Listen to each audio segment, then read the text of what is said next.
Olá, pessoal, muito boa noite. Bem-vindos, todos vocês que estão acompanhando a gente. Esse é o quarto painel e hoje a gente vai conversar no Fórum 360 Live sobre o esporte pós-pandemia.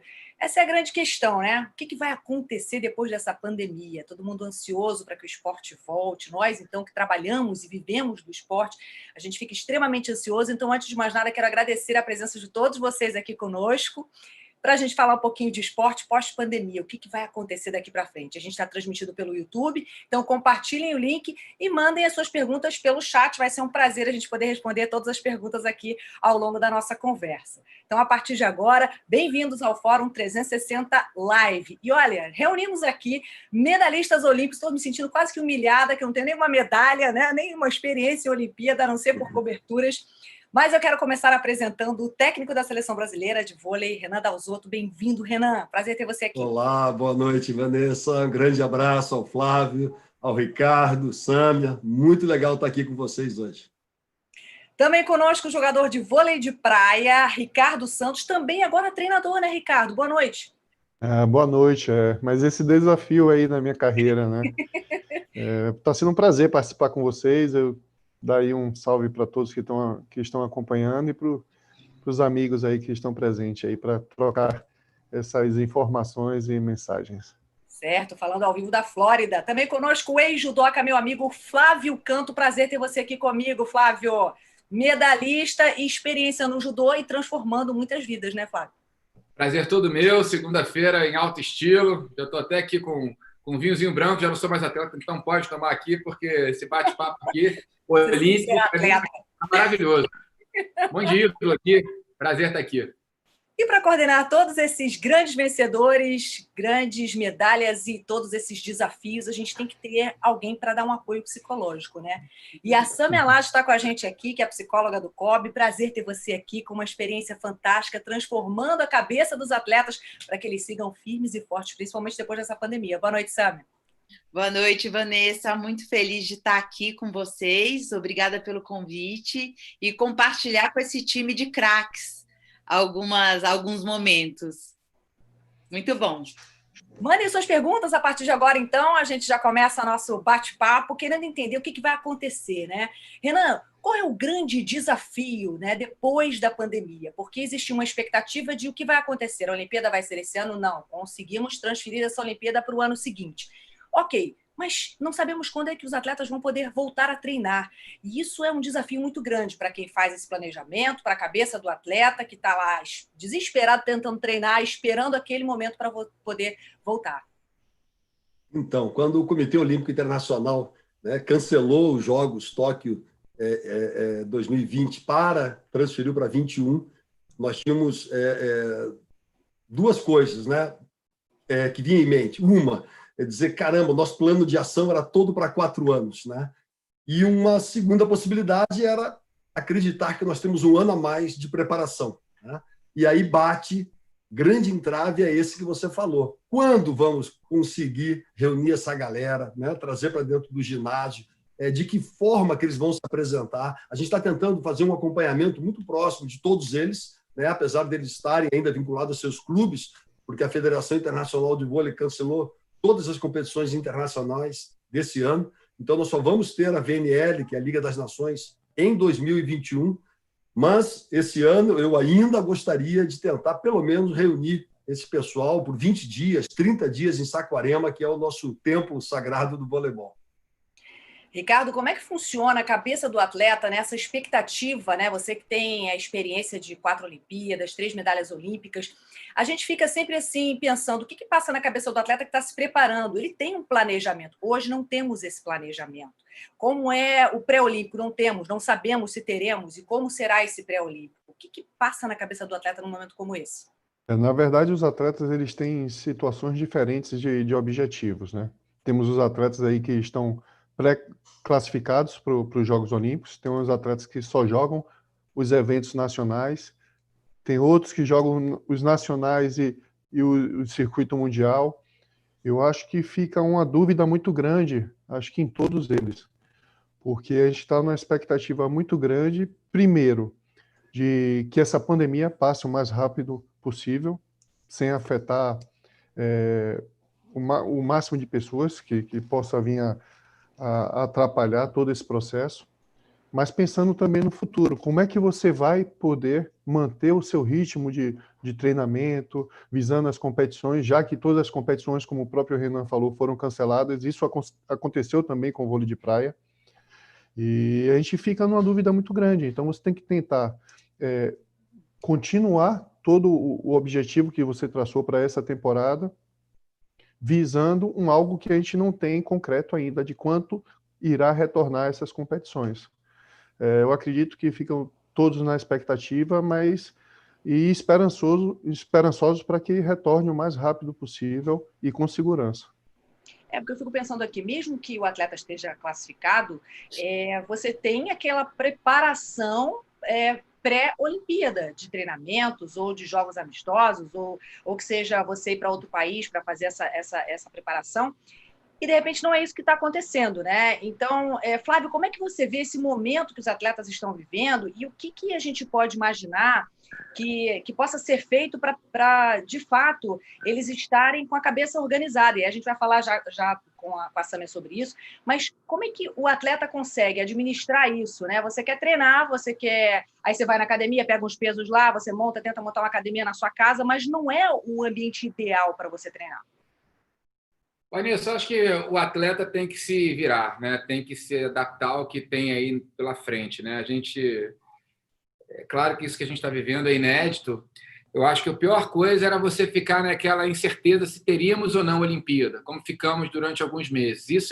Acho que essa era a pior situação para os atletas. Agora a gente sabe que não tem Olimpíada esse ano, então a gente pode fazer um ciclo já pensando mais adiante. No judô a gente sabe que as competições devem voltar. Se tudo correr bem, a gente está falando de novembro adiante. Então, até lá, a gente vai ter, acho que é um tempo para...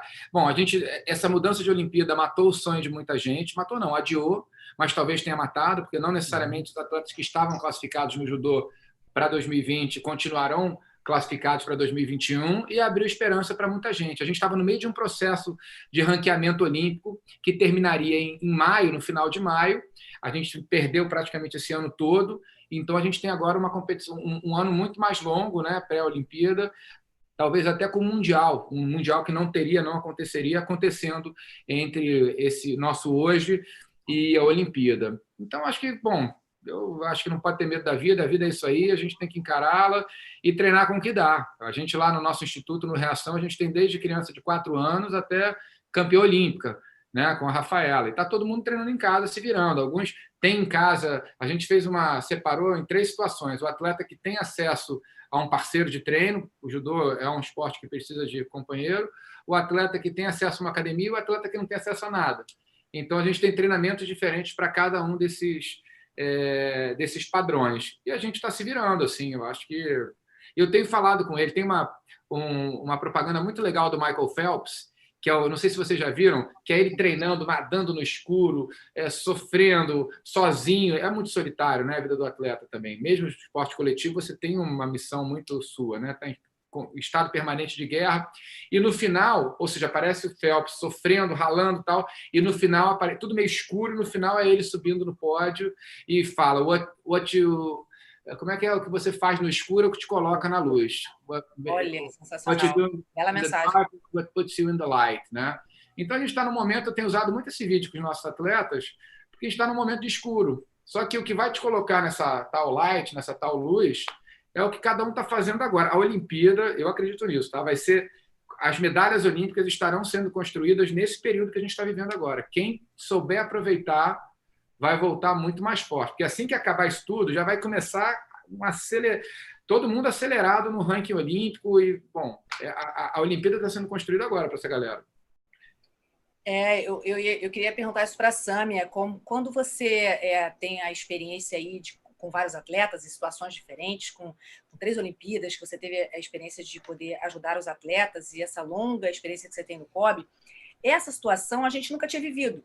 Então, por mais que se conheça o que pode acontecer, como é que o atleta pensa, né, como é que a gente pode ajudá-lo, é uma situação muito específica e que cada um realmente está reagindo de uma forma muito surpreendente, né? Alguns sentaram no problema e não querem treinar, outros estão desesperados porque precisam de espaço e não conseguem treinar do jeito que gostariam, e fora a ansiedade que fica na cabeça do atleta, né?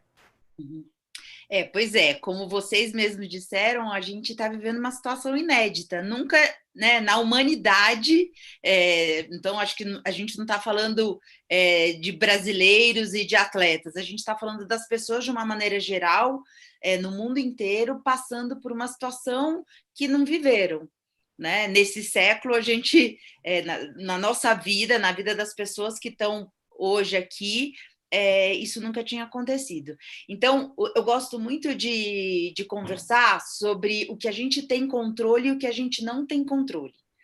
Então, se a gente olhar para essa situação que a gente vive agora, a gente não tem controle em relação à pandemia e em relação ao dia que a gente vai voltar a treinar e a competir. E o que a gente tem controle? Sobre o nosso comportamento. Então, a ideia é trabalhar isso na cabeça do atleta. Você controla o que você faz e o que dá para você fazer hoje é treinar em casa, seguir as orientações da sua comissão técnica, se manter na medida do possível saudável, se alimentando bem, dormindo. Então, se a gente começa a trabalhar isso, o atleta ele começa a se sentir um pouco melhor. E a ideia sempre, falando nessa ansiedade, sim, eu acho que a gente já passou por um momento pior, que era a indefinição dos jogos. Então, depois que saiu o adiamento e a nova data, os atletas deram uma respirada. Então, acho que isso talvez tenha sido pior. E como é que a gente pode lidar melhor com essa ansiedade? Primeiro, obedecendo o ritmo de cada um. Então, quando a gente faz um trabalho de preparação mental, esse trabalho é muito individualizado. Então, cada um teve uma reação e cada um está num caminho agora. Então, tem gente querendo treinar muito, tem gente que está com um pouco de dificuldade, então tem gente, como o Ricardo falou, que está se preparando para a Olimpíada e tem gente que não tem uma Olimpíada pela frente. Então, a ideia é tentar atender a demanda de cada um, poder ajudar cada um a lidar melhor com esse momento e viver o presente, que é o que a gente também tem controle.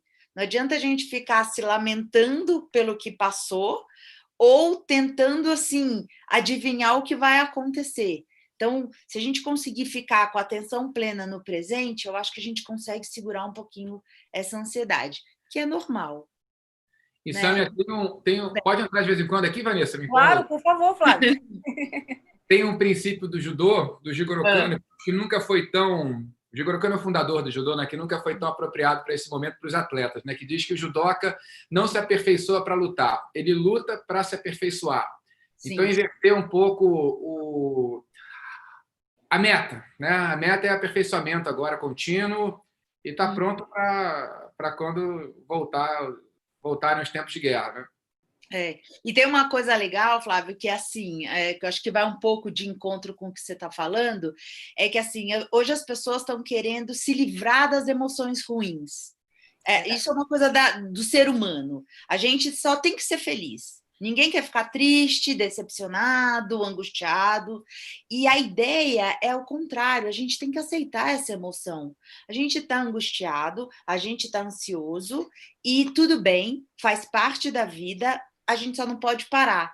E na hora que a gente continua a caminhada, a gente vai se sentindo melhor. Né? Que essa ideia, a gente vai se aperfeiçoando na hora que a gente está lutando, ou seja, na hora que a gente está aí tentando treinar do jeito que dá, tentando enfrentar aí as nossas dificuldades, a gente de alguma maneira se coloca em movimento, e isso é muito importante nesse momento, é não ficar parado. Renan, você quando decidiu deixar o vôlei Taubaté agora recentemente para assumir única e exclusivamente a seleção, o que te passa na cabeça não poder hoje esquematizar aquele planejamento que você estava habituado a fazer, né? Você teve a experiência dentro de quadra, fez parte da geração de prata, você sabe exatamente o que passa na cabeça do atleta, só que hoje você está do outro lado com as mãos atadas. Como é que eu vou fazer um planejamento se eu não sei nem quando eu volto a treinar? Então, na verdade, hoje no meu computador eu tenho ali uns 3 planos de voo, né? Voltando daqui a 2 meses, voltando daqui a 4 meses, não voltando em 2020, Mas uma coisa que a gente está fazendo, e eu fiz várias anotações aqui, Sâmia, já, né, que você está falando aqui, a gente vai pegando no ar. Não, muito bacana, gostei muito, né, desse lance do controle, que nós temos o controle, que nós não temos o controle. E é bacana que nós estamos tentando acompanhar esses garotos de alguma maneira, mesmo à distância, e a gente percebe que, e aí a Sâmia pode me corrigir ou a gente debater mais sobre isso, eu estou percebendo que os padrões dos atletas eles começam a aflorar um pouco, sabe? Então, aqueles atletas que são inquietos, por exemplo, eles estão treinando para minimizar perdas. Você vê, sabe? Eu posso citar um nome aqui, o Lucão. Eu tive em Taubaté há 15 dias atrás, eu fiquei muito bem impressionado. O Lucão está indo todos os dias malhar, né? Ele abre a academia, ele fechou lá com uma academia, só ele vai, esteriliza tudo, vai, malha, vai, pega a bola, ele mesmo levanta para ele, começa a atacar, né? Porque o voleibol tem muita questão de salto, impacto, mudança de direção, frenagem e tal. Então, ele precisa estar também não só fazendo musculação, mas saltando, enfim. Então, você vê que ele está constantemente buscando. E eu vejo também, nós percebemos que outros jogadores, que não tem nada de errado, é só uma característica, que tem um padrão mais tranquilo, mais sossegado, estão esperando que algo aconteça.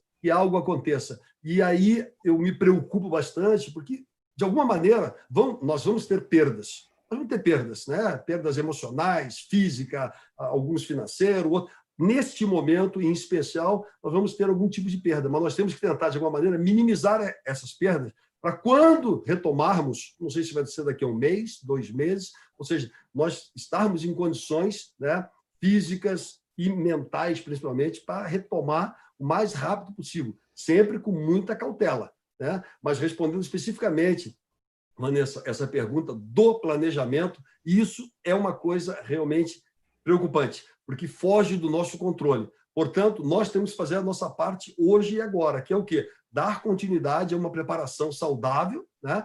Estando sempre próximo a eles e tentando entender cada atleta, porque cada um tem um perfil completamente diferente. E eu acho que esse é uma situação muito delicada, assim, que nós temos que ter uma assessoria de um profissional, nós como treinadores também, tentar entender a cabeça de cada um e tirar o melhor deles e motivá-los, né, para eles que continuem fazendo para tentar minimizar o máximo possível essas perdas. Tem uma pergunta aqui, Flávio, que está dentro do que você estava falando, né? A Tatiana Sampaio está falando. Eu gostaria de saber como é que fica a situação dos atletas que possivelmente esse ano seria o último ano desses atletas como atletas competitivos, né, para participar de uma Olimpíada. Talvez a gente tenha... o meu entendimento é que você tem uma maturidade do atleta e talvez naquele momento ali seria o ápice dele para ele conquistar aquela vaga e para ele garantir aquela Olimpíada, né, estar presente numa Olimpíada. E, ok, alguns estão classificados, mas quem não está classificado, né? Será que esse atleta vai estar em boas condições, ele vai estar no melhor da forma dele, até mesmo para quem está classificado lá quando chegar a Olimpíada daqui a um ano? E aqueles que estavam esperando o pré-olímpico para se classificar? Como é que fica isso, Flávio?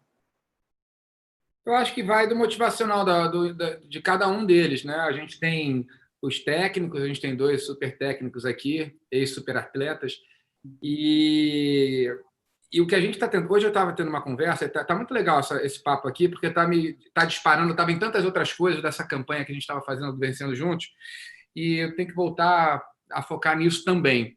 A gente tem um grupo de atletas no Reação com boas chances de participarem da Olimpíada, que devem ir. E hoje eu conversei, a gente tem meditação transcendental lá no Reação também, né? E a gente tem um parceiro que é da Espanha, que foi jogador profissional de futebol, e hoje ele faz um trabalho de coach, mas ele é um cara bem sofisticado, um cara fora da caixa. E ele conversou com um dos nossos atletas e veio conversar comigo, preocupado, que falou, olha, o fulano, até para não expor, não vem ao caso falar, ele não está preparado para ganhar uma medalha olímpica. E talvez não esteja preparado para ir para a Olimpíada. Eu fiz uma pergunta para ele, de 1 a 10, qual seria a sua motivação para ganhar uma medalha olímpica? E ele respondeu 8. E um atleta, para ganhar uma medalha olímpica, ele não pode titubear. Quando pergunta... Falar 20, né? A minha motivação é 20. 1 milhão. Se você disser que eu vou ficar 2 anos treinando no Japão, enfurnado, dentro de uma casa, no meio da floresta, treinando com 50 trogloditas, eu pago esse preço, estou pronto, estou dentro, onde é que está esse lugar? E aí, eu pensando nessa conversa, e a gente conversando aqui, ouvindo o Renan agora falando, Samer falando sobre essa história da motivação, eu fiquei assim, muito preocupado, porque eu me lembro da minha medalha, quando eu tive uma medalha, foi uma medalha de bronze, mas eu estava querendo uma medalha de ouro, mas talvez se eu estivesse pensando numa medalha de bronze, eu ficasse em sétimo, enfim. Você tem que pensar em ser o máximo possível que você puder entregar tudo. Assim, naquele ano pré-olímpico, para mim, eu estava assim, comendo tatame e não tinha... Assim, onde é que está a dor? Me traz aqui que eu quero essa tal dor, eu quero sofrer o máximo que eu puder. O melhor ano da minha vida nem foi esse, foi depois que eu tive um período um pouco melhor, assim, de ranking olímpico, etc.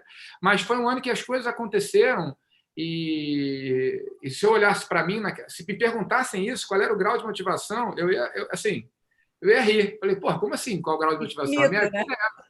A minha vida é isso, agora é isso. Eu só quero, é só o que eu penso, é só o que eu faço tudo por isso. Então, nesse momento, eu acho que o que a gente está vivendo também influencia nessa resposta desse atleta, mas eu acho que não pode também influenciar, a gente tem que trabalhar a cabeça deles, porque, por enquanto, a gente sabe, a Olimpíada vai ter, embora tenham algumas conversas, se não, a pandemia, se tudo correr bem, vai ter uma vacina até o final do ano, no começo do ano que vem, eu acho que muito improvável não ter Olimpíada. Então, cara, tem uma Olimpíada e são atletas que estão no final de carreira, estão dando o último tiro. A gente tem um grupo de atletas que estão no último tiro lá do Reação, mas no último tiro com qualidade. Como é que o cara está pensando, está dando nota 8, motivação 8? Assim, a gente tem que mexer. Aí a gente está começando a mexer. Qual é a motivação? E aí é onde entra e esses dois vão falar melhor do que eu sobre isso. A gente não pode customizar motivação para todos os atletas. Tem atleta que tem uma motivação que está ligada à família, tem outro que está ligado ao pessoal. Eu já vi vários atletas ganhando medalha, olhando para a arquibancada e falando assim, eu sou foda. E atletas amigos meus, que eu adoro, mas eu fico pensando assim, cara, que motivação diferente. Eu nunca pensei em ganhar medalha para falar no final que eu sou... E não é isso, são caras legais, zero arrogante. Mas tinha uma coisa dele provar para o mundo que ele era capaz, e ali na hora, talvez até um ato falho, saia. Pá. E esse cara, se é essa a motivação dele, vamos brigar para ele trabalha com isso. Ir por ali. Tem outro que é porque tem um projeto social, tem outro que é porque tem a família, tem outro que é porque tem um filho, tem outro que quer deixar um legado. Então, como é que você customiza? Eu já estou trazendo coisas que eu tenho curiosidade de ouvir de vocês. Vocês trabalham esporte coletivo, né? Renan e Ricardo um pouco menos, mas também é coletivo, obviamente. Que vôlei de quadra vai ter mais gente. Mas como é que você, num grupo grande, você cria motivações diferentes porque os atletas são diferentes? Cada um tem um treinamento, tem uma motivação, tem uma inspiração. Como é que você faz? Como é que vocês fazem? Quem quer responder? Quer falar, Renan? Começa? Eu falo. Fala, Ricardo. Falo. O grupo do vôlei de praia realmente é bem menor do que o vôlei indoor, mas o desejo é praticamente o mesmo, né? De você tentar sempre se capacitar, né? Desde o meu primeiro ciclo olímpico, que foi para 2000, a gente tinha um grupo muito mais restrito do que quando eu fui para a última Olimpíada, que foi em Londres. Então, acho que você vai se capacitando, você vai aumentando a sua comissão, mas vai aumentando a responsabilidade e o seu desejo de querer ser vitorioso também. Aquelas pessoas que estão ao seu redor, elas vão lhe motivando, né? A sua motivação, ela não pode ser também, eu penso assim, ela não pode ser focada só por mim. Ela é focada também nas pessoas que fazem parte desse grupo. Eu tenho que tentar tirar de cada um a motivação que eu vou precisar dentro dos meus treinamentos diários, né, dos momentos de vitória, de derrota, né, de aprendizado. Né? Eu tive a chance, assim, não foi um longo prazo, mas também de conhecer a Sâmia dentro da seleção. Né? A Sâmia me conhece muito bem. Né? Eu acho que ela me conhece tão bem que nem eu mesmo posso me conhecer. Acho que pela vivência e experiência que ela tem. Então, nesse momento, ela sabe o ponto certo de motivar os seus atletas, as pessoas com quem ela trabalha. E assim eu tentava motivar. Eu tinha que estar a todo momento motivando toda a minha comissão e eles me motivando ao mesmo tempo. Porque ali nós fazemos um grupo que não pode ter dúvida. Ali a gente tem que ter o pensamento e o desejo de conquistar os mesmos objetivos. Eu acho que essa motivação ela tem que estar presente. Desde o momento que você propõe formar uma nova equipe, o momento que você escolhe as pessoas que estão ao seu lado, até o momento de você ter um ponto maior, que é os Jogos Olímpicos, né? E, Ricardo, a gente viu isso muito bem, eu acho que foi um exemplo bem recente, você foi extremamente generoso quando você viu a situação que estava o Alisson, né, que abriu a dupla com o Bruno, e você sentiu que talvez você não tivesse chance para ir com o Álvaro na Olimpíada, e você sentou com o Bruno e falou, com o Alisson, e falou, vamos embora, vamos juntar os dois aí. E Alisson e Álvaro começaram no 46º e foram subindo e chegaram à vaga olímpica. Então, assim, ali realmente tinha muita motivação, eles queriam muito. Né? Ok, você tem o Alisson numa situação em que é o atual campeão olímpico, sem dupla. E, de repente, você com 3 medalhas olímpicas de cada cor, você vai lá e é extremamente generoso, e aí você vê, eu acho que a retribuição dos dois, enquanto eles lutaram para conseguir essa vaga, né? Mas eu vejo da seguinte forma, eram objetivos diferentes. Eu já não me via num ciclo olímpico, mas eu vi o Álvaro e vi o Alisson. Então, por isso eu falei que você frustrou. Então, eu não podia nunca estar frustrando o sonho de um atleta que pudesse vir a estar representando nosso país. Eu vivenciei isso durante 4 anos e sei o que é se dedicar por um todo. Como o Flávio falou, você não pode estar 80%, você tem que estar 110%, 120% brigando pelo aquele sonho, aquele objetivo que o atleta está ali diariamente buscando, né? E eu via eles muito mais entregues a esse objetivo do que eu. Eu já estava num processo de mudança de objetivos. Eu acho que eu não seria justo com o Álvaro se eu continuasse, mantivesse aquela equipe sem poder propor a ele o que ele busca. Então, eu acho que eu estaria sendo egoísta, né? A gente tinha acabado de ser campeão brasileiro, mas eu via ele indo muito mais longe do que eu poderia proporcionar a ele. Então, acho que foi o momento assim mais racional que eu tive de tentar ajudá-lo, e não só ele, mas a própria equipe, né? Acho que eles são mais merecedores porque acreditaram nesse projeto, né? Acho que quando a equipe acredita num objetivo comum ali, todos estão no mesmo pensamento, acontece o que aconteceu. Eles se dedicaram, se entregaram dia a dia aí buscando. Eu acredito que até esse momento que nós estamos passando pode estar sendo até benéfico para eles. É um time muito jovem, tem acho que menos de 1 ano de formação, vão ter um tempo maior de preparação para os Jogos Olímpicos. E, enfim, eu vejo isso. Acho que o atleta ele tem que ser racional. Eu não me via mais jogando, eu não podia em nenhum momento também privar o sonho de outros, né? Fantástico. Então, essa arte de conseguir motivar, ela é fantástica. Eu gosto muito dessa área. Eu acho que o Flávio tocou num ponto muito legal, porque cada atleta ele traz consigo a sua história, ele constrói a sua história, e é muito bacana quando você vê, né, um garoto, um atleta que constrói uma história de sucesso. Ele sempre vai ter uma história muito bonita para contar por trás. Sempre vai ter, né? Quando ele consegue aquele objetivo, quando bota o microfone na mão dele, ele, bum, sabe? Ele sempre tem uma história bonita para contar. E a história é de cada um. Não tem uma receita de bolo que você diga, olha, é assim, tal. E seja por necessidade, por algo pessoal, pela família, enfim, cada um constrói a sua história nesse sentido. Claro que a grande missão de um líder é tentar extrair o melhor de cada um todos os dias. E eu acredito nisso no sentido de que, no momento que você consegue, né, com um nível de exigência alto, extrair o melhor deles todos os dias, né, eles entenderem que eles têm que dar o seu máximo todos os dias, porque não existe história de sucesso sem ter renúncia por trás, né? Sem ter o atleta tem que saber que ele vai ter que abrir mão de uma série de coisas.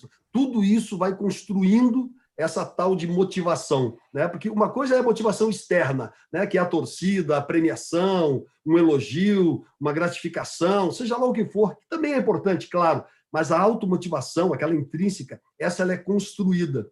Ela é construída. E eu acho que os treinadores, os gestores e líderes, eles têm que estimular isso no dia a dia. Eles têm que estimular isso. Então, é um trabalho de construção que não é como ligar um interruptor. Agora vamos ficar motivados, né? Uma palestra motivacional e todo mundo vai para lá e dá o seu máximo. Infelizmente, não é assim, né, que a banda toca. Eu acredito que é, sim, um trabalho de construção e a própria história, né, do esporte brasileiro, e eu posso falar pelo voleibol isso, já há décadas é assim, né? O trabalho, ele é, sim, é muito forte, diário, intenso, dentro da quadra, sabe? Dentro da quadra, e esse trabalho é tijolinho por tijolinho, né? Para quando chegar lá na frente, o cara não largar o osso de maneira nenhuma, ele olhar para trás e dizer, cara, tudo que eu passei, esse osso eu não vou largar jamais, sabe? Então, acho que isso é muito bacana, assim, é uma arte, eu acho que é uma arte e a ajuda de profissionais como a Sâmia, né? Estar dentro de um processo como esse, eu acho que é fundamental. Sâmia, você acha que a motivação está dentro de cada um? Porque assim, eu já ouvi atletas que me deram entrevista e disseram, eu jogo por esse treinador, sabe? Ele me motiva, ele tira o melhor de mim. E já ouvi atletas que dizem, não, a motivação está dentro de mim. Como é que você vê isso? Então, quando a gente fala em motivação, a gente está falando de uma coisa que é abstrata, é um conceito que a gente às vezes não sabe muito bem como definir. Mas eu estou aqui escutando o que o Flávio falou do atleta que deu nota 8. O que a gente pode ver nisso? Eu não conheço o atleta, então vou só levantar uma hipótese aqui. Mas muitas vezes, né, pensando também, respondendo a sua pergunta, o atleta ele tem aquele 1000 dentro dele, mas ele tem tanto medo de não conseguir chegar que ele fala 8. Ou ele fala assim, não, eu quero... Às vezes a gente pergunta para o atleta, né? O que você quer? Onde é que você quer chegar? E às vezes ele não sabe te responder, porque ele precisa identificar isso e entender que, ok, ele precisa primeiro colocar aquela meta, aquele objetivo e traçar a estratégia dele, daí isso é motivação, sem pensar no fato de que, e se não der? Então, muitas vezes o atleta fala, 8, a minha motivação é 8, porque ele tem muito medo de falar que é 10, que ele quer ganhar uma medalha de ouro e não conseguir. Então, é importante os treinadores, sim, em primeiro lugar, e os profissionais que podem estar junto, ajudando, ajudar esse atleta a identificar isso, o que ele quer de verdade, mostrar que a gente tem que olhar para aquilo que a gente quer e não para aquilo que a gente não quer, porque se eu tenho tanto medo de não ganhar, eu estou no foco errado. Eu preciso focar aquilo que eu quero. E o que seria a motivação? É você ter metas muito bem estabelecidas para você. E quais são as metas que funcionam? São as metas que estão ligadas aos nossos valores, que são as coisas que são importantes para a gente. Então, um bom trabalho para você ajudar o atleta a encontrar essa meta é primeiro ajudar ele a entender quais são os valores que ele tem. Ou seja, o que são os nossos valores? Coisas que são importantes para a gente. Então, se o atleta tem uma meta que está indo na direção contrária do que é importante para ele, ele não vai conseguir chegar. Então, se eu pudesse definir o que é motivação, é você ter as suas metas alinhadas com aquilo que você acredita, com aquilo que faz sentido para você, com a sua história de vida. Aí sim, você tem uma boa meta e você tendo uma estratégia e pessoas que possam te ajudar, você consegue chegar. Sâmia, você diz assim, a gente precisa de um disparador, né? Mas como é que você conseguiria... Estou aprendendo aqui, por isso que eu estou... Desculpa, tá, Vanessa? Não, aqui pensando. Eu acho muito legal o que você fala. A gente está lá no Reação, a gente está querendo fazer um La Masia, né? Que é o centro de Barcelona, que durante muitos anos tinha não só uma cultura futebolística, né, da parte técnica, mas também da parte, um DNA ali, os atletas, tanto que foi a seleção, base da seleção espanhola, campeã do mundo. Então, todos eram parecidos. Você vê que eram caras mais... na deles, não eram muito... Era uma galera que, acho que pareceu fazer sentido, que deu certo. E a gente está com esse programa do DNA Reação. você está falando de um disparador, eu acho, né? A gente tem que descobrir qual é o disparador de cada um, e o disparador, muitas vezes, é diferente. O Ricardo tem 3 medalhas olímpicas. Você foi para 5, Ricardo? Eu fui para 4. 4 Olimpíadas e 3 medalhas olímpicas. O Ricardo da primeira, certamente, tinha uma motivação diferente do Ricardo da quarta. Então, não só entender o disparador de cada atleta, mas do momento de vida de cada atleta. Como é que a gente... Eu estou gostando porque faz sentido, né? A gente começar a buscar pela parte do valor, pela parte... Como é que você consegue dar algum exemplo assim para a gente aprender um pouquinho mais? Então, a ideia eu acho que esse disparador, esse gatilho que a gente está falando, tem muito a ver com o que é importante para você, que eu estou chamando de valor. Então, se para mim é importante, estou tentando aqui achar, sei lá, eu acho que o Ricardo, né? Que a gente conhece um pouco a trajetória dele. O Ricardo, provavelmente, ele tinha um objetivo na primeira Olimpíada, que se transformou numa segunda, porque ele já tinha ido na primeira. E é um pouco, Flávio, de você ajudar o atleta é como se ele se reinventasse, né? Uma palavra que está na moda, mas reinventasse do tipo, bom, agora eu já ganhei uma medalha. Porque senão, se ele não consegue fazer isso, a gente não teria bicampeões olímpicos. Porque imagina um cara que já ganhou uma medalha de ouro. Se ele não achar um outro objetivo, um outro sentido para aquilo, ele não tem motivação para ir para mais uma Olimpíada e para ganhar mais uma medalha, porque vocês sabem muito melhor do que eu como é sofrido o ciclo olímpico. É aquela propaganda que você falou mesmo, tem que ralar muito, tem que fazer muito esforço para chegar. Então, acho que é isso, é tentar ajudar o atleta a ele mesmo vai identificar isso. Os treinadores ou um psicólogo, ele ajuda no caminho, mas dessa identificação. Mas é o atleta que tem que colocar a mão na massa mesmo. Tem uma outra questão que eu queria levantar com vocês aqui, que é até uma pergunta do Paulão, tá? Seu primo, tá, Ricardo? Nossa. É técnico da seleção de vôlei de praia do Chile. Uhum. E Paulão foi rei da praia, né? Medalhista em mundial. E aí a pergunta dele para o Renan é a seguinte: eu queria perguntar para o Renan como ele pensa de coordenar os treinos do vôlei com protocolos de segurança. Como é que seria isso? Depois eu quero ouvir também a Sâmia, como é que vai ser essa orientação, né? Se tem uma comissão para isso dentro do COB, para orientar os atletas, porque assim, é algo novo. A gente viu agora o retorno do futebol na Bundesliga, na Alemanha, e o atleta está acostumado, comemorou o gol, eles todos se abraçam, né? Isso é difícil você controlar, porque você já está habituado com essa maneira, você treinou a vida inteira assim, você jogou a vida inteira assim. Como é que vai ser essa adaptação, Renan? Como é que você está vendo isso? Então, a gente pensa todos os dias, né? Como será? Mas eu acho que, independente do momento que será esse retorno, a gente vai ter que realizar exames. Todos que forem participar dos treinamentos vão ter que realizar exames. E depois que entrar no centro de treinamento, tentar evitar ao máximo as folgas seguidas, né? Antes nós dávamos folgas todos sábado e domingo. Sábado e domingo. Talvez tenhamos que ficar 2, 3 semanas seguidas, ou 2 e dar uma folga menor, enfim, mas respeitando todos os protocolos. Mas sempre no momento que entrou lá, a gente tem a convicção de que estão todos saudáveis, bem, né? Claro que a gente não vai ter nunca a certeza. E no dia a dia é difícil, porque o voleibol é um esporte que se toca muito, né? Já começa pela bola. A bola passa na mão de 3, pelo menos. E não tem como jogar voleibol sem tocar na bola. Então, assim, é uma coisa curiosa. É difícil de pensar. Nós temos que acreditar que, ok, a hora que liberou, nós vamos para dentro de Saquarema, né? Eu não sei nem se nós vamos conseguir, talvez nem aconteça isso, tem que voltar para os clubes, né? E os clubes terão que ter também esse tipo de protocolo. Por exemplo, já começar a treinar em academia, em horários distintos, pequenos grupos. Então, isso dá para fazer tecnicamente, né? Você traz só os levantadores, então são 2, 3, depois só os passadores, vai fazendo em grupos até começar a liberar e vai aí agregando até você ter os seus 15, 18 jogadores.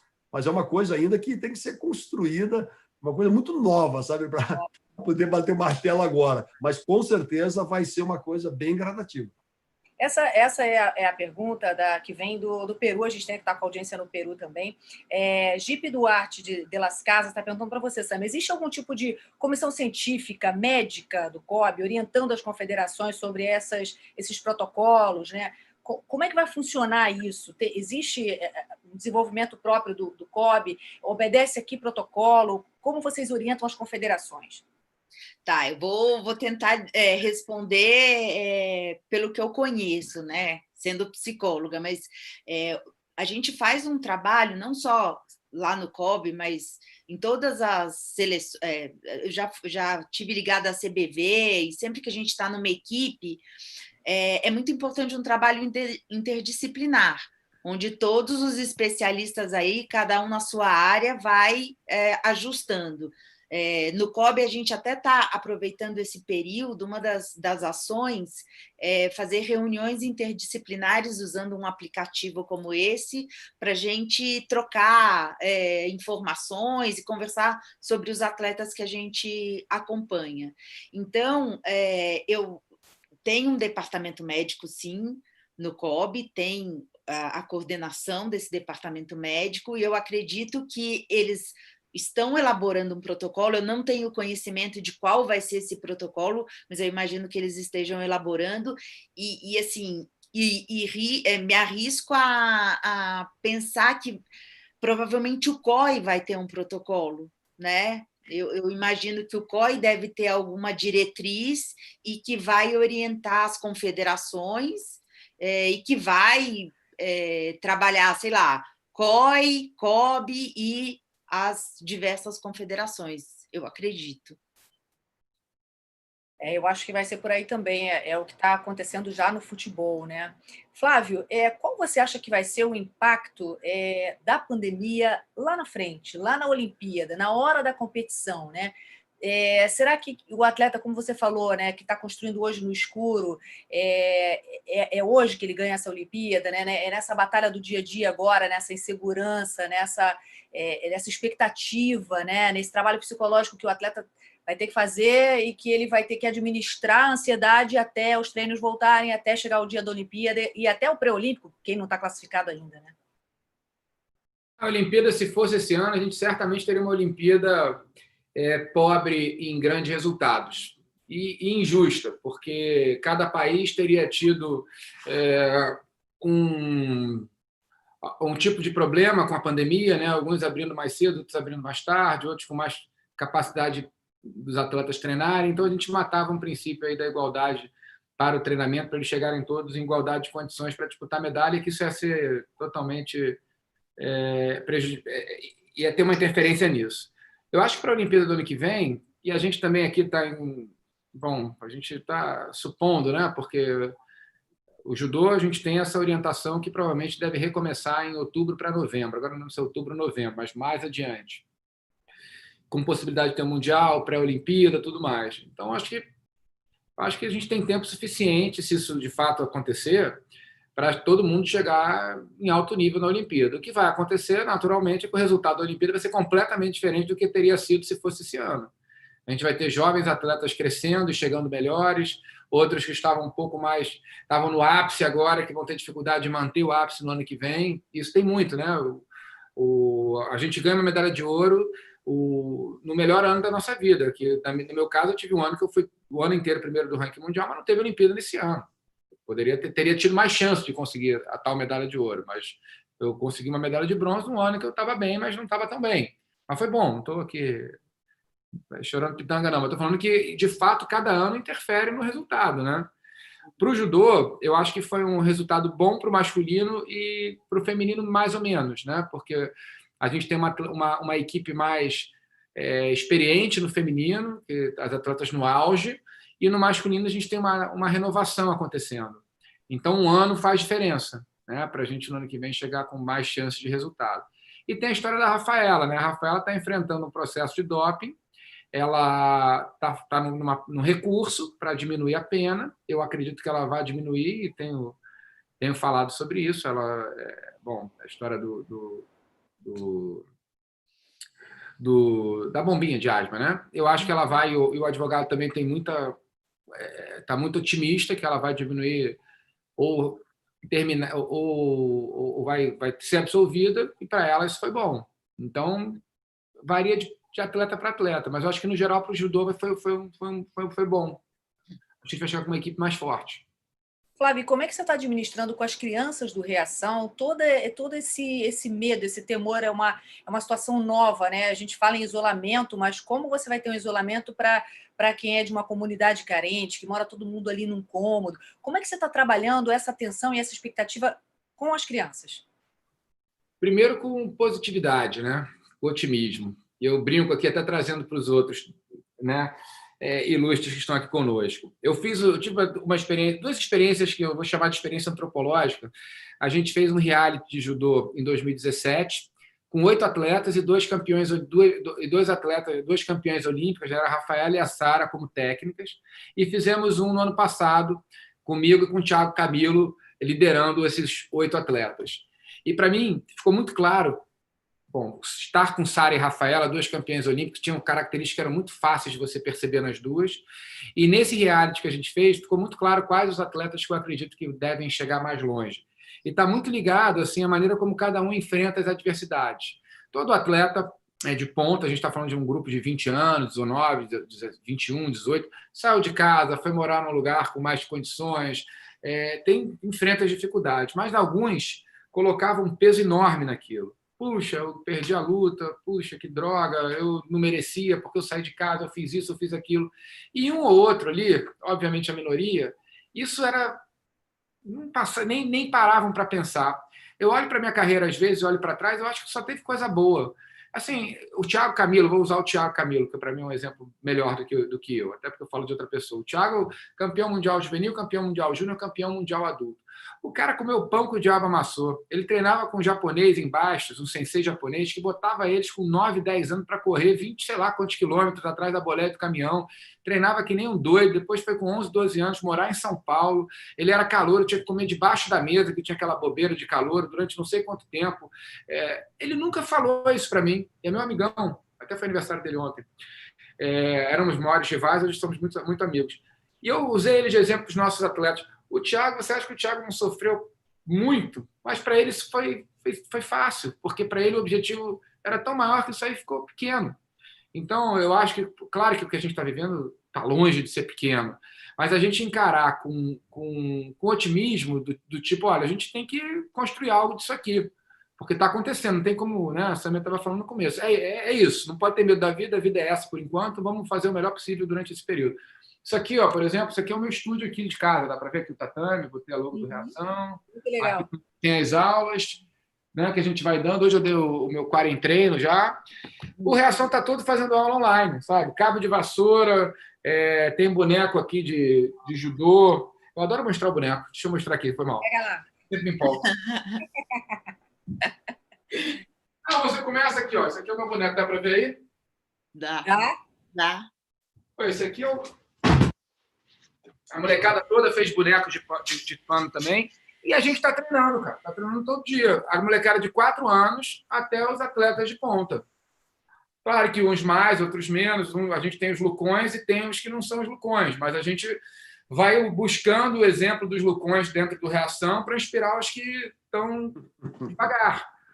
Mas olha a coisa boa que está acontecendo, assim, pensando agora no Reação. O Reação tem 2.000 alunos. A gente, por causa dessa pandemia, a gente está com todo o nosso conteúdo online. A gente tem programa de educação, tem programa de alto rendimento, tem programa de criança, tem programa de meditação, está tudo online. Quando acabar a pandemia, a gente vai escalar tudo isso, porque a gente vai criar uma produtora, já está inventando isso, e vai poder chegar, em vez de 2.000 alunos, sei lá, 100.000 alunos, oferecer isso para projetos sociais no Brasil todo. Então, tem a história das oportunidades diante da crise, elas existem, claro que existem. Então, acho que os atletas agora, a gente tem que trabalhar a cabeça deles, que a gente tem uma oportunidade de passar à frente dos outros, porque a maioria dos atletas não tem a cabeça de... Né? Estou usando o exemplo do Lucão, que o Renan mencionou. Então, agora a hora é essa, cara. Eu acho que tem que trabalhar, por mais que seja difícil, um pouco do otimismo, né? que a gente precisa ter nessas horas.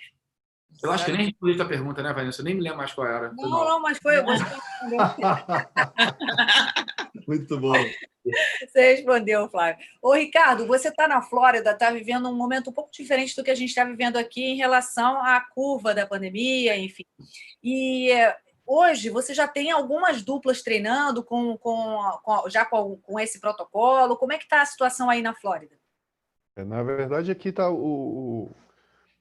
esse sistema da pandemia está começando a abrir mais as portas, principalmente para o comércio, para as atividades, né? Aqui, em momento algum, os parques públicos sempre ficaram abertos, né, para atividades. Assim, agora, essa semana eles retomaram a abrir alguns estabelecimentos de restaurantes, academias, diminuíram o número de clientes dentro do momento. As atividades esportivas na praia voltaram a acontecer. Esse final de semana, o último final de semana, já teve um torneio aqui na Flórida de vôlei de praia. Os clubes de vôlei aqui já começaram a serem retomados, mas com aulas particulares. Então, assim, ao longo de cada dia, a vida vai voltando ao normal, não na mesma proporção, mas vem abrindo as portas novamente para que o dia a dia se torne, diminua esse impacto todo que teve durante esses últimos meses. Olha, tem uma pergunta que chegou aqui do Américo Vanderlei. Foi falado em gatilhos emocionais. Ricardo e Renan poderiam dizer quais foram os deles como atletas para a primeira participação em Olimpíadas? Qual foi o seu gatilho para a sua primeira Olimpíada? Então, Renan, por favor.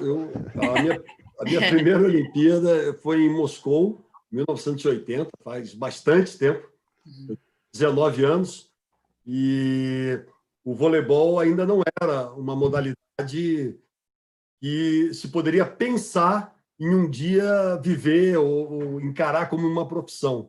Era amor puro, né? Ninguém era remunerado para jogar voleibol, sabe? Então, ali era a essência do amadorismo, a paixão, o olimpismo, tudo que é de mais sincero e tudo mais. No ano seguinte, o voleibol se tornou, pode-se dizer, um esporte profissional, né? E a gente conseguiu dar um foco muito maior. Em Moscou, nós ficamos em 5º lugar. Eu era banco ainda, claro. Era a coisa mais maravilhosa do mundo participar de uns Jogos Olímpicos. Imagina, o dia da abertura foi dia 19 de julho, dia do meu aniversário. Quer dizer, eu chorando. Era um negócio, né? Isso, no encerramento, foi um sonho, e, enfim. E naquele momento eu percebi que era aquilo que eu queria fazer. Eu quero ir e muito mais, né? Eu consegui disputar 3 Jogos Olímpicos, depois Los Angeles, fomos medalha de prata, e depois Seul, e aí depois fui jogar na Itália. Mas, enfim, eu acho que eu comecei jogando voleibol com 12 anos de idade, não era um sonho na época me tornar um atleta de seleção brasileira, né? Mas com 16 eu fui convocado, e aí o sonho virou realidade, e o foco era, assim, disputar, né, os Jogos Olímpicos. E consegui em Moscou, que foi fantástico, e aquilo me marcou muito. Que barato. E você, Ricardo, como é que foi? Você foi a 4, né? Para quem não saiba, o Américo, ele é pai de um campeão mundial também, do George Vanderlei, que hoje ele forma um dos principais times do Brasil, joga com o André. É um apaixonado por vôlei, ele tem uma quadra, e muitas das vezes eu treinei dentro da casa dele. Ele realmente é uma pessoa que faz o diferencial pelo esporte lá no estado da Paraíba. Queria mandar um abraço para ele. Eu acho que o gatilho, assim, primeiro eu tive o gatilho por me apaixonar pelo vôlei de praia. Então, acho que isso foi um principal ponto, que dentro de minha família eu tinha uma referência que me fez gostar desse esporte, que era o Paulão, que é que ele se apresentou aí, fez uma pergunta. Então, dentro da família, ele é a maior referência esportiva, né? Eu lembro que eu ficava esperando ele passar no Esporte Espetacular, passando na TV, jogava. Foi um dos principais times quando ele formou com o Paulo Emílio. Esse, sem dúvida, foi o principal gatilho. Depois veio momentos diferentes, assim, durante os ciclos olímpicos, né? Acho que a cada ciclo que você cria, você tem um algo novo que acaba lhe motivando, e que você serve como um diferencial, né? E tem uma coisa bem interessante que foi na minha primeira Olimpíada, assim, eu estava com minha comissão técnica aí no primeiro jogo em Sydney, né? E eu era o atleta na época mais jovem do vôlei de praia a disputar os Jogos Olímpicos, né? Eu tinha 25 anos, ainda estava num ciclo que eram ex-atletas da quadra que iam para o vôlei de praia, e eu comecei diretamente já no vôlei de praia. E eu lembro que nesse trajeto, o hotel, a gente não ficou na vila, a gente ficou no hotel em frente à competição, e durante esse trajeto, estava meu parceiro, que era o Zé Marco, indo mais à frente, e eu estava vindo com o meu técnico e o preparador físico, que era o Rocinho e o Cajá. E eles chegaram para mim e falaram: Ricardo, você tem que ganhar esse jogo, porque Zé Marco tá nervoso, eu não sei se ele vai conseguir jogar. Eu falei: caramba, Zé Marco já tinha ido para a Olimpíada de Atlanta, eu sou mais jovem, eu que tenho que ganhar o jogo. Então, desde aquela época, o psicológico já fazia uma diferença muito grande. E, assim, acho que foi um momento que marcou muito naqueles Jogos Olímpicos, que aquilo serviu como um algo novo. Pô, como é que eu sou mais jovem e eu que tenho que fazer a diferença, né? Então veio outros também, assim, acho que momentos que marcaram, que serviram para você, acho que abrir o caminho para o objetivo que você tinha ali, né? Acho que cada um tem passagens assim bem interessantes, mas essa aí foi um ponto positivo, né? E pelo esporte, certamente foi o Paulão o maior gatilho. E o seu, Flávio, qual foi? Eu tenho uma família muito ligada em esporte. Eu estou chateado porque eu sou todo desorganizado. Eu tinha que ter avisado meu pai para assistir, que ele ia adorar. A minha família, quando eu era moleque, a gente tinha uma casa de campo assim, em Teresópolis, e a gente tinha 13 primos, mais pelo menos um amigo por primo. Então tinha uma multidão lá.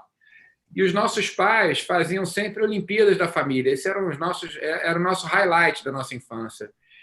E a gente acompanhava esporte, tinha futebol, vôlei, corrida, tudo. E eu tinha a camisa branca, azul da geração. Eu sou da época da geração, né, a geração do Renan, que a camisa de vôlei era azul escura ou branca, né? Eu sei fui várias vezes, Renan, com meu pai assistir vocês. Eu era um moleque, porque vocês foram campeões olímpicos em 84, aquele jogo com a União Soviética em 83, né? 83 no Maracanã. E vocês foram vice-campeões mundiais em 82, não foi isso? Acho que foi. 82. A gente acompanhava vocês pra gente eram os Beatles, cara.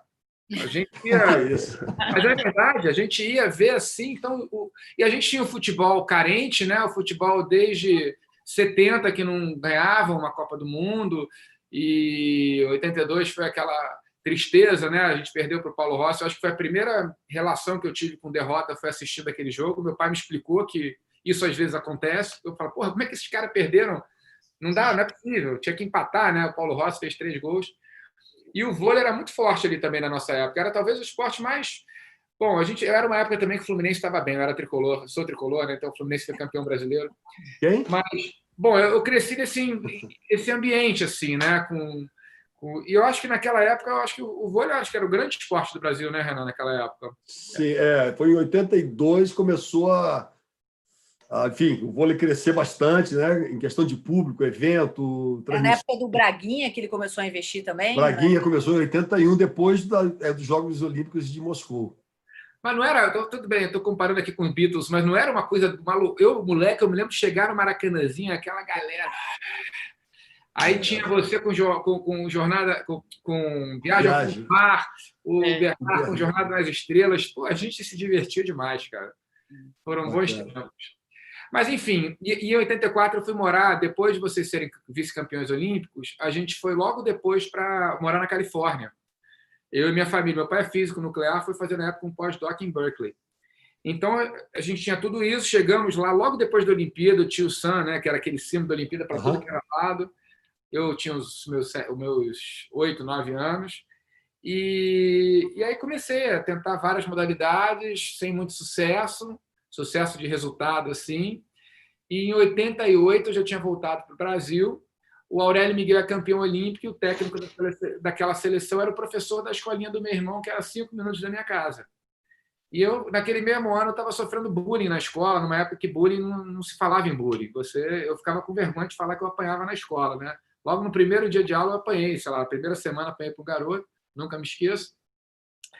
E aí eu vi o Geraldo Bernardes, que era o técnico do campeão olímpico, em 88, a única medalha de ouro do Brasil foi do judô, então o judô ficou com muita força, né? O Geraldo virou um cara pra gente, caramba, professor da escolinha do meu irmão. E eu fui lá com o motivo menos nobre possível, que era me vingar dos garotos que me batiam na escola. Olha isso. Mas acabei, de repente, naturalmente, eu acho que o judô tem isso, né? Tem a cultura da paz muito presente. Eu fiquei amigo do pessoal, nunca mais fiquei amigo. Enfim, aí segui um caminho de 13 para 14 que eu entrei, mas eu tinha um cara que era... Né, eu acho que o papel do Ricardo e do Renan é exatamente esse, né? O sensei, né? A tradução literal do sensei é aquele que ilumina caminhos, né? E o Geraldo iluminou o meu. Ele acreditou que não era provável. Eu comecei no mês que eu ia fazer 14 anos. Eu ainda fiquei enrolando em 88, eu comecei de fato em março de 89.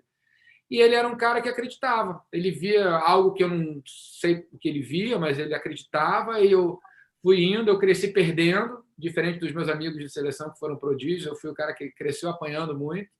E com 19 anos eu era júnior, eu fui fazer uma seletiva entre os adultos e acabei ganhando, assim.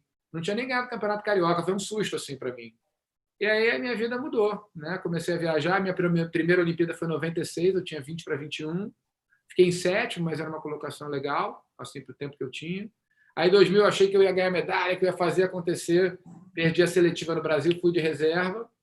E depois ganhei uma medalha em 2004. Aí, nas seguintes, eu tinha ainda boas condições, mas tive bons adversários no Brasil que foram no meu lugar, e também muitas lesões que também fizeram parte do caminho. Foi isso. Mas eu acho que um dos elementos disparadores, de fato, foi o vôlei, porque a minha paixão de garoto, assim, de esporte tinha a ver com essa geração do Renan, cara. Que a gente... que belo depoimento. Gostei. Muito legal. Renan, Xandó, Montanaro, Bernardo. Eu vou escalar aquela seleção toda ali. Legal.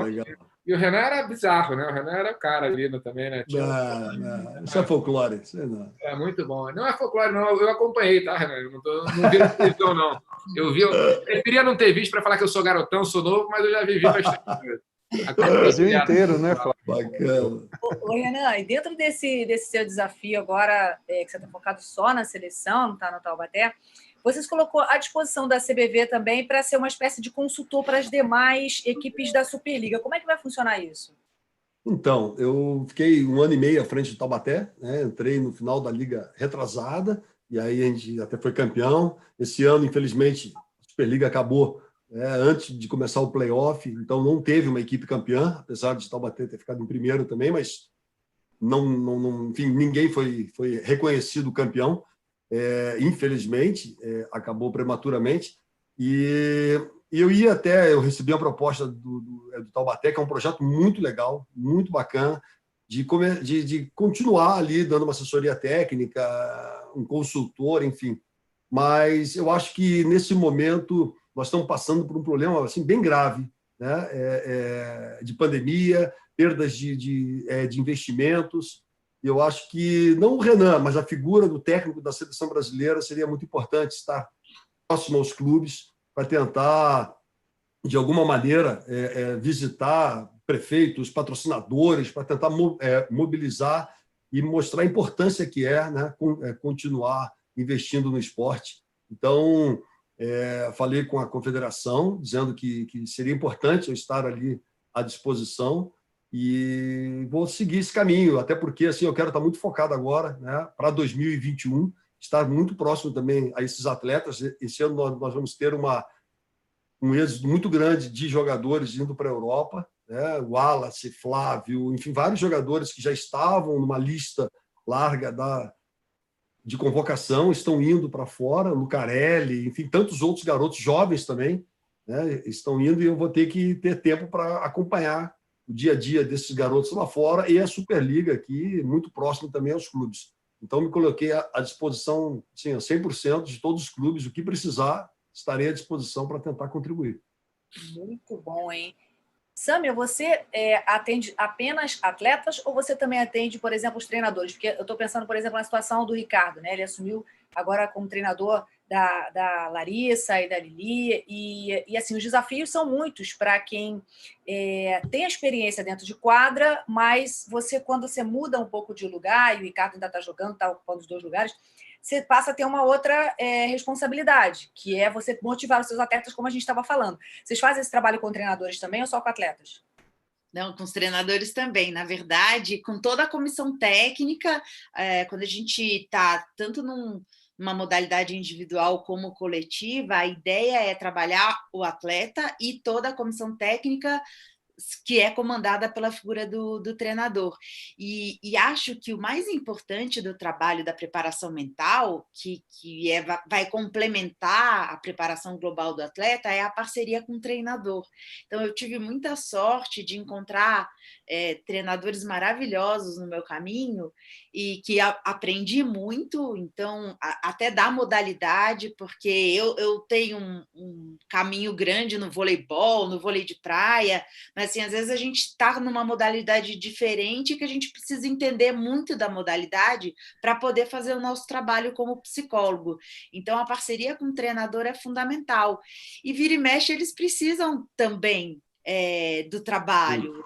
Eu acho que não é que a gente vai fazer uma terapia com o treinador e tal, tem alguns que são mais receptivos e eu acredito que muito do trabalho do psicólogo é com o treinador e fazendo a ponte com o atleta, não o psicólogo no meio do treinador e do atleta, não.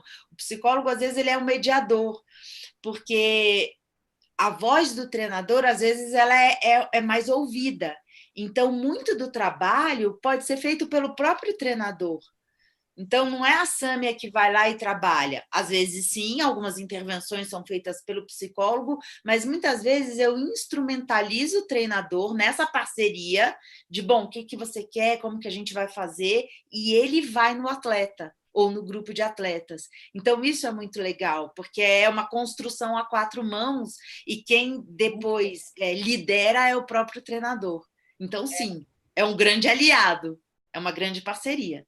E me fez lembrar uma conversa que eu tive uma vez, uma palestra que eu estava junto com o Zé Roberto, e ele falou que ele sentiu muito quando ele deixou a seleção feminina, ele deixou a masculina e foi pegar a seleção feminina para treinar, e que ele teve que entender como funcionava a cabeça das mulheres, que, diferente dos homens, respondiam de uma outra forma. Algumas respondiam bem a um determinado comando, outras não. Então, também você tem que entender, independente de se é mulher ou homem, como aquele atleta especificamente responde, qual é o comando, qual é a maneira que você tem para abordá-lo, que ele vai render melhor, né? Vai render mais ali. Eu acho que isso daí é importante e eu comecei com a seleção brasileira na base, então eu comecei na base. Então, em 96, eu fui convocada para a minha primeira seleção brasileira de vôlei, infanto-juvenil. E eu fui aprendendo muito desse universo com as mulheres, e tanto que em 2007, que o Zé Roberto me convocou para participar do grupo da seleção adulta, eu já conhecia as meninas. Praticamente todas elas tinham sido minhas atletas de base. Então, eu tinha, assim, além de conhecer o grupo, eu sempre trabalhei com o universo feminino.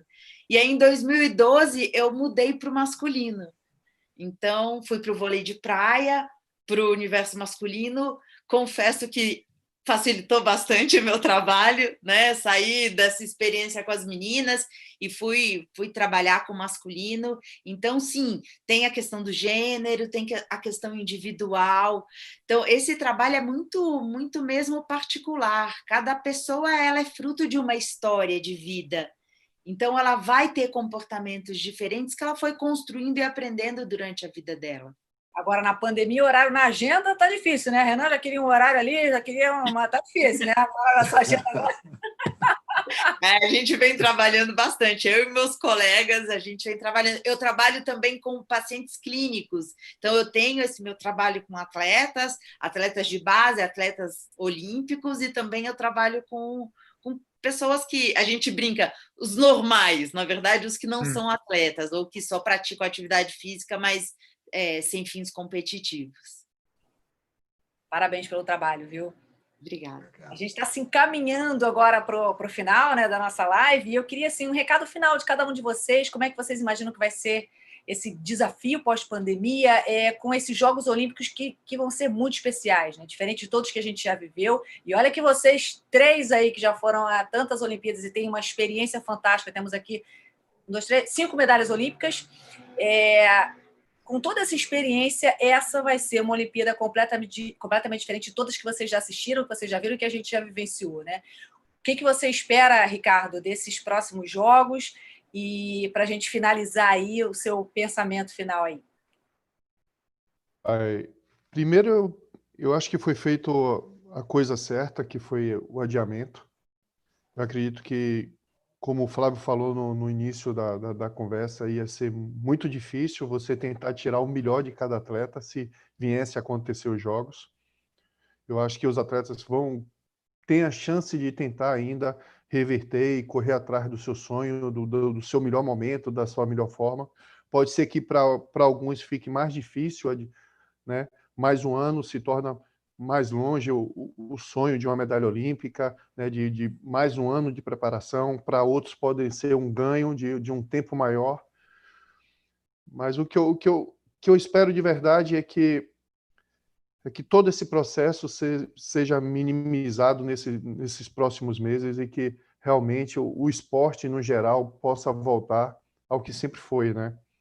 Eu vi ontem, eu li algo falando, que foi o que o Lars Grael falou, que o esporte ele não é só eventos de diversão, ele é muito mais que isso, né? Ele é essencial para a sociedade, e para uma saúde preventiva, né? O esporte ele engloba muito mais do que isso. Aqui nos Estados Unidos, o esporte é uma ferramenta para a educação, né? Uma coisa que podia voltar a acontecer no Brasil. Você utilizar o esporte como uma ferramenta de inclusão educacional. E eu acredito que o esporte possa voltar muito mais fortalecido, né? Porque estamos passando um momento difícil. Aquele momento que o Flávio falou, é um momento escuro, que futuramente ele pode estar abrindo uma claridade muito maior, com uma visão muito melhor. Está sendo um momento para muitos atletas poderem rever a sua vida, né, os seus planejamentos, alguns aí tentando correr atrás do sonho, que é tentar manter a forma. Pode ser a última Olimpíada ou não, mas o sonho permanece. E a esperança é que tudo volte ao normal o mais rápido possível, e que a gente possa estar vivenciando, se abraçando, né, todo mundo junto novamente. Deus quiser, vai dar tudo certo, isso vai passar, né, Flávio? O que você espera, Flávio, desses Jogos que vem aí? Os Jogos do ano que vem vão ser, obviamente, emblemáticos. Primeira vez na história que a gente tem os Jogos no ano seguinte. A gente já teve cancelamento, né, na Primeira e na Segunda Guerra, mas nas Olimpíadas da Era Moderna é a primeira vez que a gente tem Jogos 2020 e 2021, né, e mantidos como Tóquio 2020. E acho que por conta de tudo isso vai ser uma Olimpíada emocionante, é uma retomada do mundo. Dizem que o carnaval, depois da gripe espanhola, foi o melhor carnaval do século passado. E eu acho que essa Olimpíada vai ser muito bonita e, ao mesmo tempo, emocionante, né? Porque a gente está falando aqui com otimismo e tudo mais, mas a gente está vivendo um período muito difícil, muitas mortes, mas, ao mesmo tempo, um momento que o mundo todo está vivendo o mesmo problema. Então, o mundo, de repente, perdeu fronteiras, todo mundo olha com mais carinho para o lado. Acho que é um bom momento para a gente desenvolver empatia, porque esse é um problema que, obviamente, com impactos diferentes, mas atinge todo mundo, os negócios de todo mundo, a vida de todo mundo, as famílias de todo mundo. Então, a gente está num momento de mundo, assim, pensando pelo lado positivo, de ter todo mundo um pouco mais empático. E eu tenho muita fé, assim, esperança que a gente volte, de alguma maneira, com esse sentimento mais vivo dentro do nosso dia a dia, dentro do sistema que a gente vive, né? Eu acho que do jeito que a gente vive hoje, a gente está fazendo essa campanha Vencendo Juntos para arrecadar cestas básicas digitais de R$100 por mês para as famílias, 3 meses de R$100 por mês. E, ao mesmo tempo, às vezes eu recebo mensagem, né, do pessoal agradecendo: poxa, que meus pais estão desempregados, isso aqui vai salvar a nossa quarentena. e, ao mesmo tempo, R$100 é tão pouco para mim, pelo menos, e para tanta gente é tão pouco, né? Então, enquanto a gente estiver falando dessas distâncias tão grandes, né, que para tanta gente R$100 é muito, enquanto para tantas outras é muito pouco, a gente está no lugar, está tudo errado, né? Então, eu acho que a gente vai voltar, a gente precisa voltar, repensando tudo que a gente tem hoje, tudo que a gente é hoje, tudo que a gente vive. E aí já é um papo transcendendo um pouco o esporte, mas acho que o esporte tem essa capacidade de tocar, né? Voltando agora para o nosso segmento, a gente está num mundo e num país totalmente polarizado, briga daqui, briga dali, e o esporte, eu acho que é um dos poucos segmentos que a gente consegue reunir todo mundo, né? Não importa se você é dali ou daqui, todo mundo olha para esses caras aqui, ou para esses dois, e com admiração, pô, sabe? Aí, para os 4. Não, estou falando dos dois atletas aqui, desculpa. Agora estou jogando o Renan e o Ricardo, porque eu acompanho a vida deles toda aí. Ricardo, o primeiro ouro dele olímpico, eu estava lá também. Mas eu digo dos esportes, né, do atleta. Você tem uma coisa de você olhar para o atleta e você admirar, você respeitar. São metáforas, o esporte é metáfora, né, inspira exemplos. Eu acho que a gente tem um papel poderoso assim, para também atuar fora de quadra, fora da praia, e unir mais as pessoas, sabe? Eu acho que a gente está convocando aqui, vencendo juntos, só chegar. Sim, Mais um movimento de Santos, mais um movimento de Santos. Como é que faz para ajudar? A gente tá escolhendo hoje cestas básicas digitais para distribuir, né? R$100 por mês, um ticket. A gente tem parceria com a Lela e a Ticket e distribui, né? Numa parceria com a REMS, né? Que é a Rede pelo Esporte e Mudança Social, junto com a chancela da Unesco. E os projetos escolhidos são 33 mil famílias mapeadas e a gente vai direcionando para esses projetos que têm o esporte também como ferramenta de transformação, né? Então, são ONGs mapeadas com famílias mapeadas.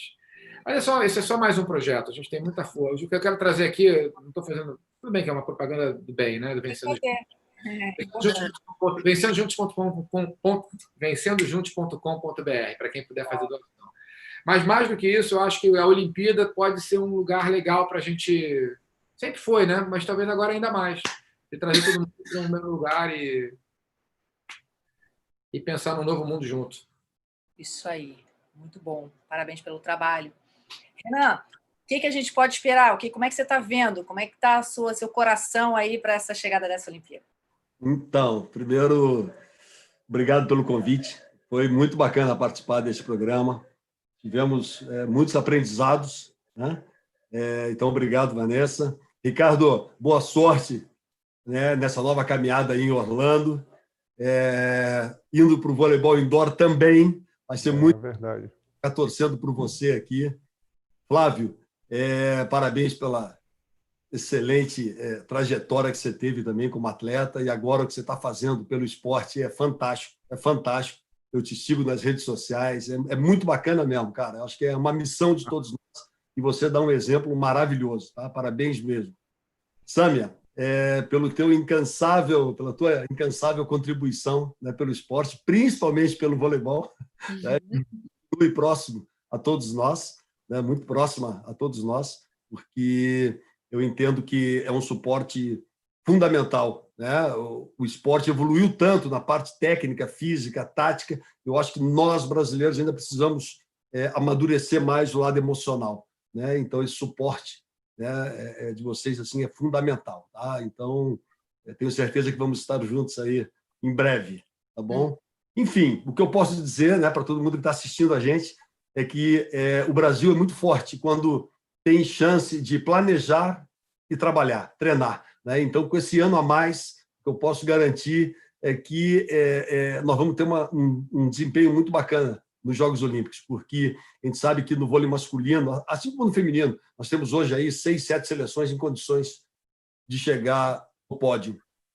E o Brasil é uma delas. E nós vamos nos preparar muito, mas muito mesmo, assim, sabe? Com muita consciência, com muita coragem, muita determinação.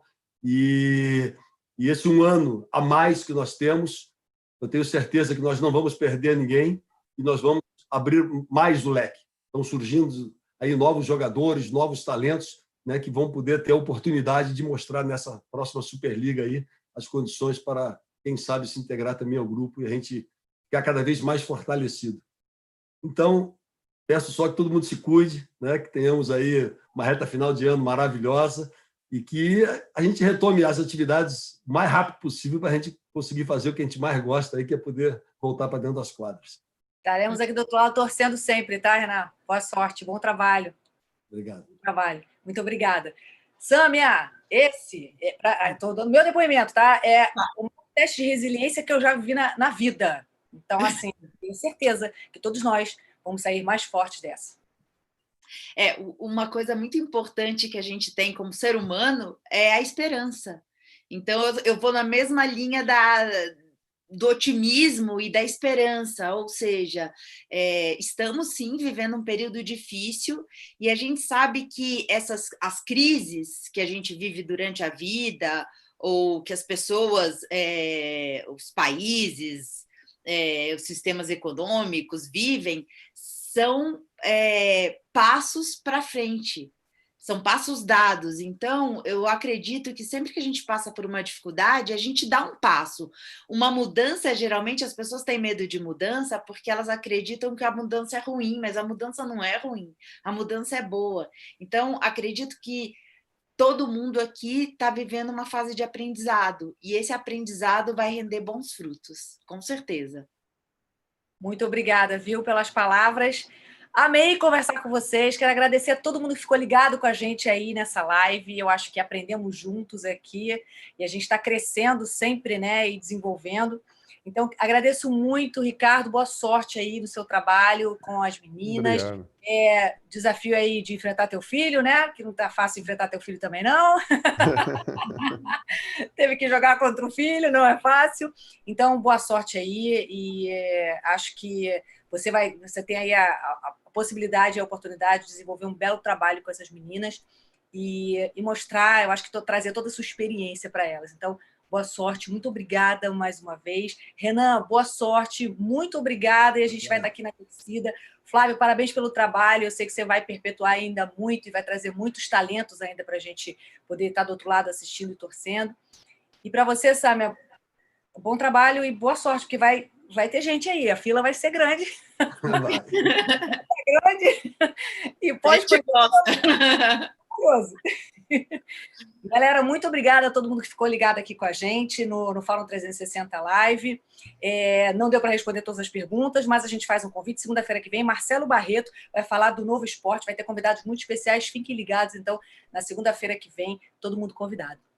Um beijo, boa noite, muito obrigada, viu? Boa noite. Tchau, até a próxima.